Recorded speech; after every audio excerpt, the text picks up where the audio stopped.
مصطفیٰ نے دریا بہا دیے ہیں. اور مقدس سماعت فرمائے احمد رضا جہان بن کا امام اعظم. اعلیٰ حضرت کی شان ملاحظہ فرمائیں.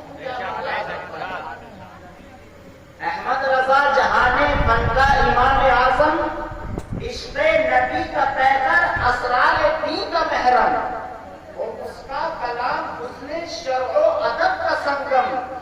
مختار جس کو سن کر کہتا ہے سارا عالم، ملک سخن کی شاہی تم کو رضا مسلم.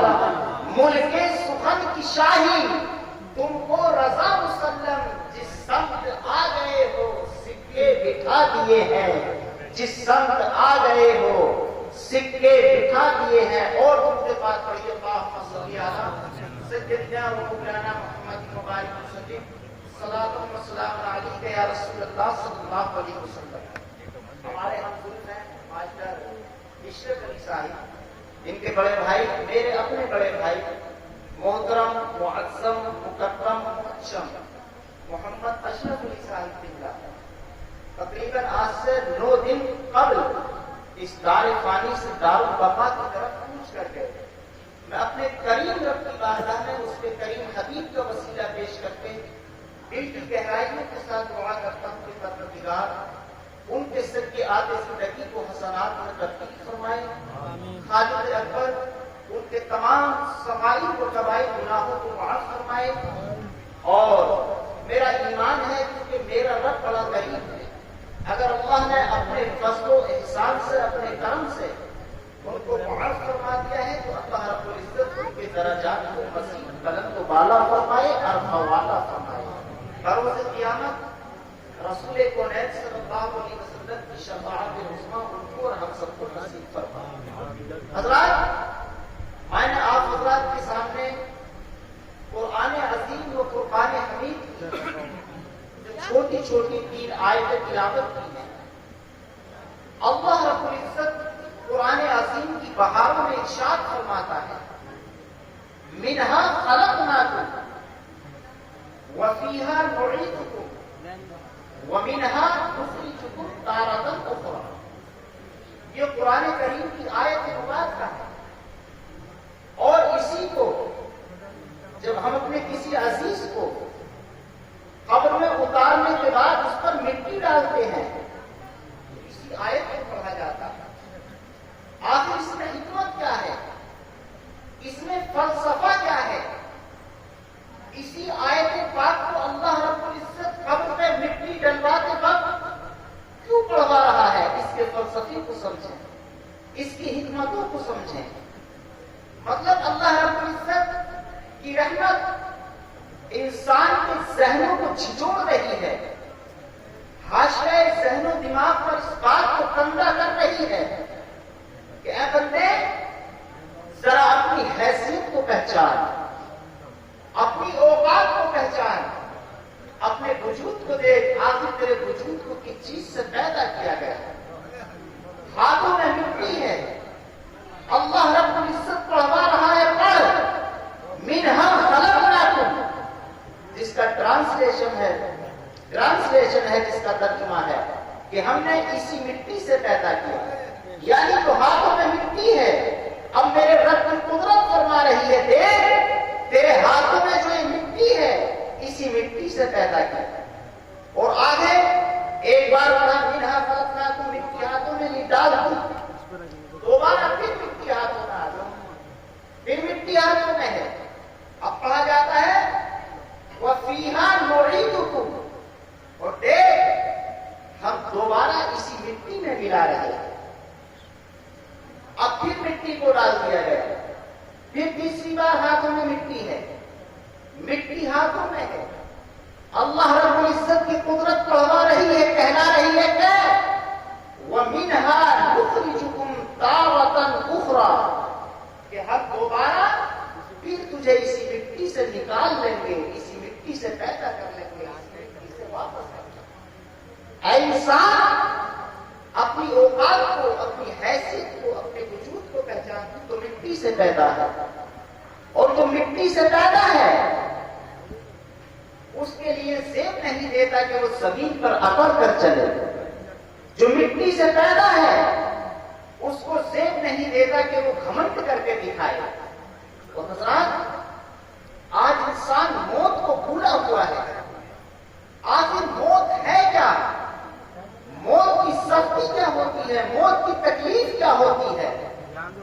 حدیث پاک میں بتایا گیا ہے جب کسی کو موت آتی ہے تو موت آنے سے پہلے اللہ رب العزت اس کی 3 اعضاء کی جسم کے 3 حصوں کی طاقت کو چھین لیتا ہے، سلب کر دیتا ہے. وہ کون سے ہیں 3 اعضاء؟ ایک تو اللہ رب العزت اس کے پیروں کی طاقت کو سلب کر دیتا ہے، دوسرے اللہ رب العزت اس کے ہاتھوں کی طاقت کو ختم کر دیتا ہے، اور تیسرے اس کی زبان کی طاقت کو چھین لیا جاتا ہے. سرکار فرماتے ہیں ایسا کہ چائے نوشی کا سلسلہ بند کیجیے، چند منٹ میں آپ حضرات کے سامنے بعد میں پلا دیں، اس کو بند کیجیے. لوگوں کے بات پڑھیے اللہم صلی علی سیدنا و مولانا محمد مبارک وسلم صلاۃ و سلام علیک یا رسول اللہ صلی اللہ علیہ وسلم. حدیث پاک میں فرمایا گیا ہے کہ اگر اللہ رب العزت انسان کے پیروں کی طاقت کو ختم نہ کرتا اور اسی عالم میں موت آ جاتی تو موت کی تکلیف کی وجہ سے انسان جنگلوں کی طرف بھاگتا، بیابانوں کی طرف بھاگتا. اگر اس کے ہاتھوں کی طاقت کو ختم نہ کیا جاتا تو انسان اپنے چہرے کو نوچتا، اپنے بالوں کو کھوڑتا، اپنے کپڑوں کو کاٹتا. اگر اس کی زبان کی طاقت کو ختم نہ کیا جاتا تو وہ اتنا چیختا، اتنا چلاتا کہ اس کے قریب والے، اس کے پڑوس والے، اس کے پاس والے اس کی بھیانک آواز سے، اس کے چیخنے سے گھبرا جاتا. یہ موت کی تکلیف. اور سرکار فرماتے ہیں ایک روایت کے مطابق کہ اگر انسان کے وجود پر 313 تلواریں ایک ساتھ ماری جائیں اس میں اتنی تکلیف نہیں ہوتی جتنی موت کے ایک جھٹکے میں تکلیف ہوتی ہے. آج انسان آسانی سے کہہ دیتا ہے فلاں کو موت آ گئی، فلاں موت کا نشانہ بن گیا، فلاں موت کا شکار ہو گیا. آخر یہ موت ہے کیا؟ آخر یہ موت آتی ہے تو اس وقت مرنے والی پر بیتتی کیا ہے، مرنے والی پر گزرتی کیا ہے؟ ایک طرف تو حدیث پاک میں یہ ہے کہ جب مومن کی روح کو نکالا جاتا ہے تو اس طرح سے اس کے جسم سے نکالا جاتا ہے جیسے کہ گندے ہوئے آٹے سے بال کو کھینچ لیا جائے، اور دوسری طرف اور یہ مومن کی بات ہے، آسانی بتائی گئی ہے کہ اس طرح سے مومن کی روح کو نکالا جاتا ہے جیسے گندے ہوئے آٹے سے بال کو نکال لیا جائے. اب دوسری طرف آئیے، حضرت عیسیٰ علیہ نبینا وعلیہ السلام اللہ کے پیغمبر ہیں، اللہ کے نبی ہیں، اور اللہ رب العزت نے حضرت عیسیٰ کو یہ معجزہ عطا فرمایا تھا کہ وہ مردوں کو زندہ فرما دیا کرتے تھے. آپ کی والدہ کا ہو گیا انتقال، حضرت مریم رضی اللہ تعالیٰ عنہا کا. حضرت عیسیٰ علیہ السلام نے سوچا کافی وقت ہو گیا والدہ کو انتقال کیے ہوئے، چلو والدہ کو قبر پہ زندہ کر کے والدہ سے ملاقات کرو. اللہ نے معجزہ تو یہ طاقت کو مجھے عطا فرمائی ہے. آپ اپنی ماں کی قبر پر پہنچتے ہیں اور قبر پر پہنچنے کے بعد حضرت مریم کی بارگاہ میں عرض کرتے ہیں میری پیاری امی، آپ کو پتا ہے کہ میرے رب نے مجھے وہ اختیار کیا ہے کہ میں مردوں کو زندہ کر دیتا ہوں. میں آپ کو زندہ کرنا چاہتا ہوں، زندہ کر کے آپ سے گفتگو کرنا چاہتا ہوں. بتاؤ آپ کی کیا مرضی ہے، کیا رائے ہے؟ تو حضرت مریم نے کہا تھا بے شک اللہ رب العزت نے آپ کو یہ طاقت کی ہے، یہ اختیار کیا ہے، آپ مردہ کو زندہ کر دیتے ہیں، لیکن ذرا یہ بتاؤ کہ جب مجھے زندہ کر دو گے تو اس کے بعد موت تو نہیں آئے گی. اب موت کی تکلیف کا اندازہ اس بات سے کریں. اور وہ مریم صرف 5 وقت نماز پڑھنے والی نہیں تھی، بلکہ ان کی تو پرورش سے لے کر آخری وقت تک اللہ رب العزت کے گھر میں ہی ان کا سارا وقت گزر بسر ہوا ہے. حضرت مریم فرما رہی ہیں اگر تم مجھے زندہ کر دو گے تو دوبارہ موت تو نہیں آئے گی، عیسیٰ نے کہا ہاں بے شک موت تو آنا ہے.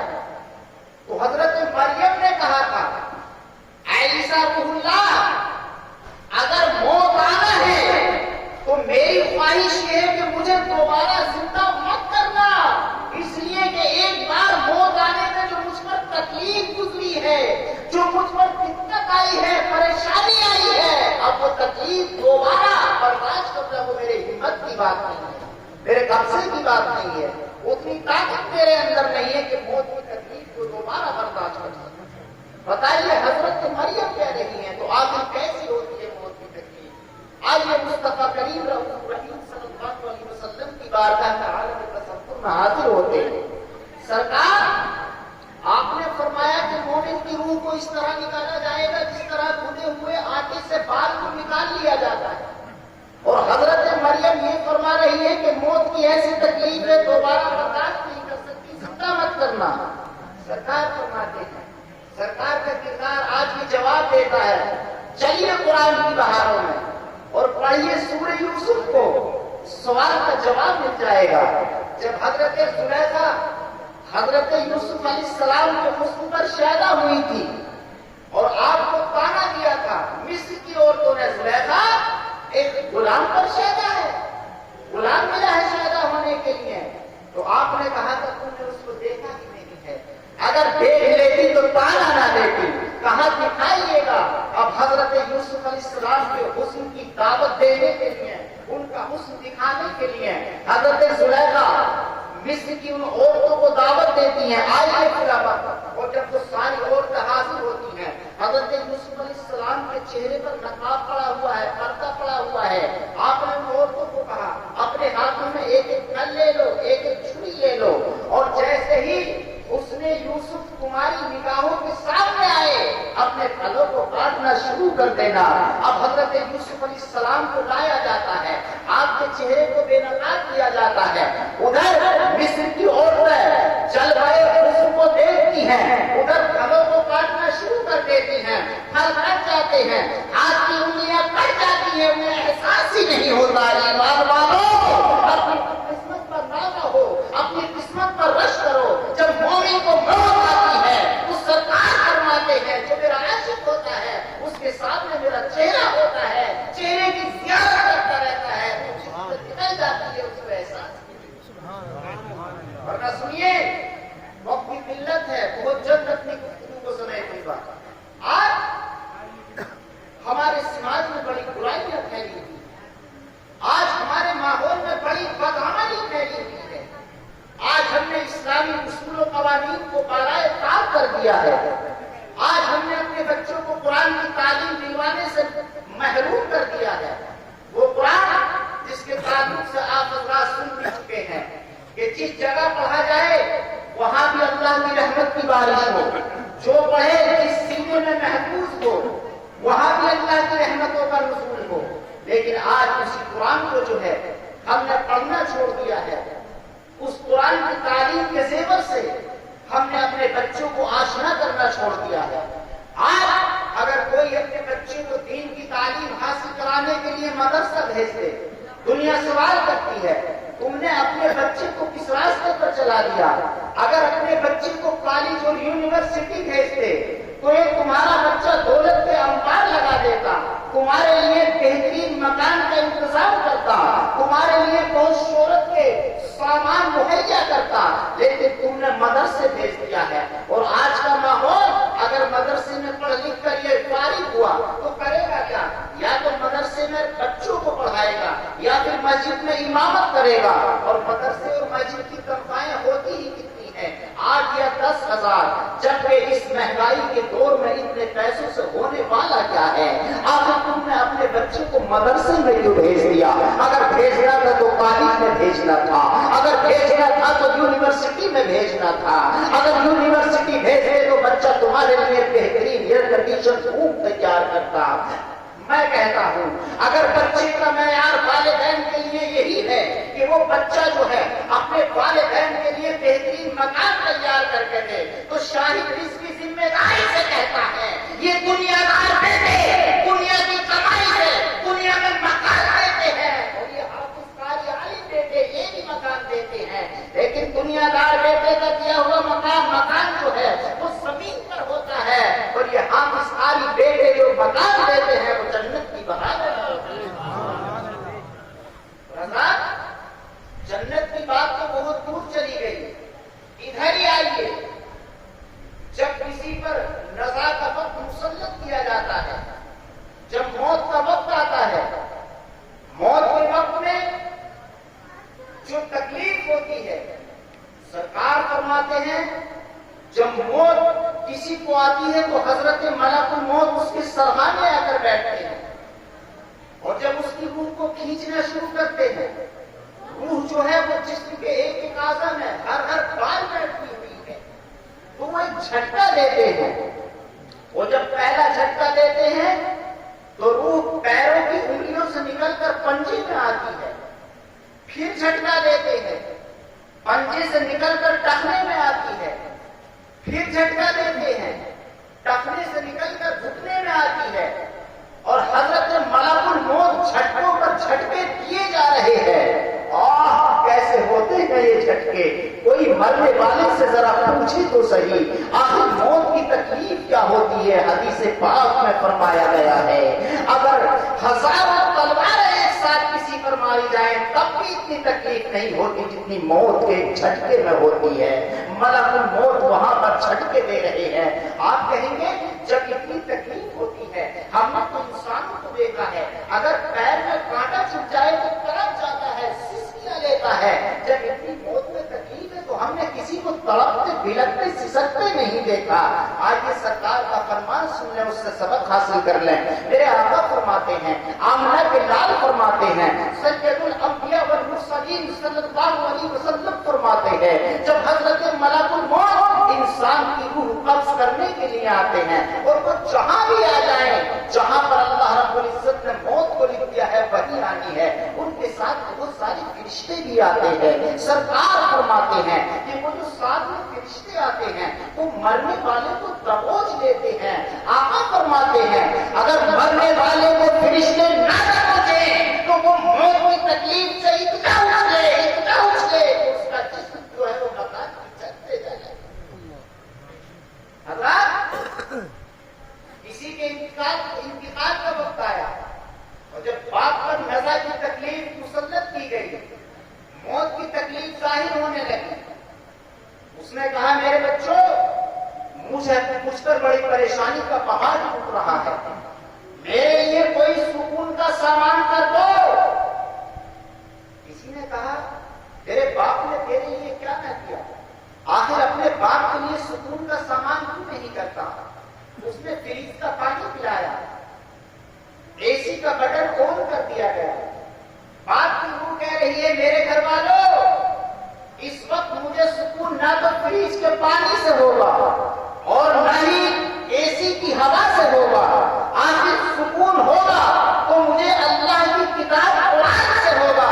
مجھے قرآن سنا دو، مجھے سورہ یاسین شریف سنا دو۔ جب مجھے یاسین سناؤ گے، قرآن سناؤ گے، میرا قلب دور ہو جائے گا، میری روح آسانی کے ساتھ نکل جائے گا۔ کسی نے کہا سنا دے قرآن، کہا میں کیسے سناؤں، ابا نے مجھے تو قرآن سنایا ہی نہیں۔ ہمارے بھائی محمد اشرف صاحب بڑے مبارکباد ہیں، مبارکباد کے مستحق ہیں کہ انہوں نے اپنے بیٹے کو حافظ قرآن بنایا۔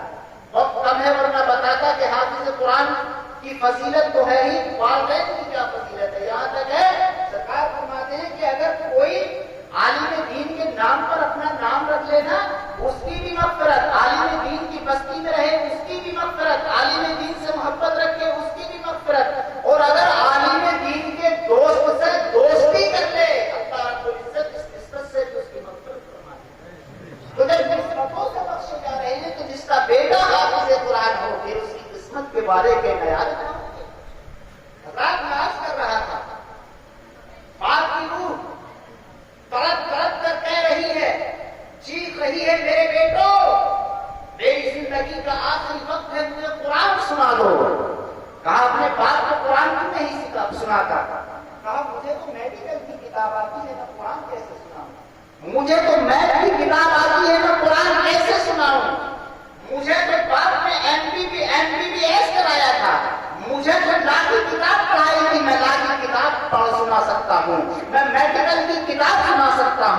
میں انجینئرنگ کی کتاب سنا سکتا ہوں. بیٹا یہ کہہ رہا ہے اور باپ کی روح جو ہے وہ ساری کی ساری اکٹھا ہو کر جسم کے دروازے پر آ کر چیخ چیخ کر کہہ رہی ہے اے میرے گھر والوں یہ تم کیا کر رہے ہو؟ اس وقت مجھے نہ میتھ کی کتاب کی ضرورت ہے، نہ انجینئرنگ کی کتاب کی ضرورت ہے، نہ مجھے لا کی ضرورت ہے. اگر ضرورت ہے تو اللہ کی کتاب قرآن کی ضرورت ہے. مجھے جاتے جاتے قرآن سنا دو. اب یہ بیٹا چونکہ خود کو قرآن پڑھنا نہیں آتا، یہ گیا، اس نے سوچا چلو حافظ صاحب کو امام صاحب کو مسجد سے بلا لائیں.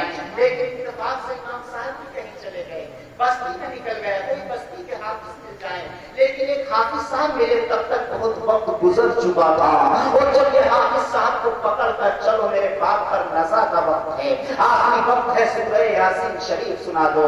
جب حافظ صاحب کو لے کر یہ گھر کے دروازے پر پہنچا، کیا دیکھتا ہے؟ اندر سے رونے کی آوازیں آ رہی ہیں، اندر سے رونے کی چیخوں کی آواز صاف سنائی دے رہی ہے. پوچھا کیا ہوا؟ جواب ملتا ہے ارے تو حافظ کو ڈھونڈتا رہا اور تیرا باپ اس خواہش میں کہ مجھے آخری وقت میں قرآن کی تلاوت سننا مل جائے، اسی آرزو کو لے کر اس کی روح تڑپ تڑپ کر جسم کے دروازے پر یہ آواز دیتی رہی میرے بیٹو اب تم میری زندگی میں آخری وقت میں قرآن نہ سنا سکے. لیکن سنو، خوش نصیب ہے بھائی محمد اشرف صاحب، انہوں نے اپنے بیٹے کو حافظ قرآن بنایا. جس کا بیٹا حافظ قرآن ہوتا ہے، جب اس کے بعد یا ماں پر موت کا وقت آتا ہے، نظر کا عالم مسلط کیا جاتا ہے، بیٹا دیکھتا ہے باپ کی پیشانی پر موت کا پسینہ صاف نظر آ رہا ہے، نگاہوں کے تیر بجھنے لگے ہیں، نفس بے ترتیب ہونے لگی ہے. جیسے ہی بیٹے نے اتنا دیکھا، اٹھا، وضو کیا، قرآن اٹھایا، سرانے بیٹھ کر قرآن پڑھنے لگا. اور قرآن پڑھتے پڑھتے باپ کی روح نکل جاتی ہے، اور جیسے ہی روح نکلی اب غسل دیا جا رہا ہے تو بیٹا قرآن پڑھ رہا ہے، کفن پہنایا جا رہا ہے، بیٹا قرآن پڑھ رہا ہے، جنازے کو لے کر قبرستان کی طرف جایا جا رہا ہے، بیٹا قرآن پڑھ رہا ہے، کانے پر جنازہ ہے، زبان پر قرآن ہے. اور جب نماز جنازہ کا وقت آتا ہے بیٹا آگے بڑھ کر خود اپنے باپ کے ہاتھ نماز جنازہ پڑھاتا ہے. اور نماز جنازہ پڑھانے کے بعد اب جب قبر میں اتارا جا رہا ہے بیٹا قرآن پڑھ رہا ہے، کفن لگائے جا رہے ہیں، بیٹا قرآن پڑھ رہا ہے، مٹی ڈالی جا رہی ہے، بیٹا قرآن پڑھ رہا ہے، دعا کی جا رہی ہے، دعا کرتا ہے. سارے لوگ تو واپس اپنے اپنے گھروں کو چلے جاتے ہیں، کوئی پلٹ کر بھی دیکھنے والا نہیں، کوئی یاد کرنے والا نہیں ہے. لیکن وہ بیٹا کہ جس کو اپنی زندگی میں باپ یا ماں نے حافظ بنایا، قاری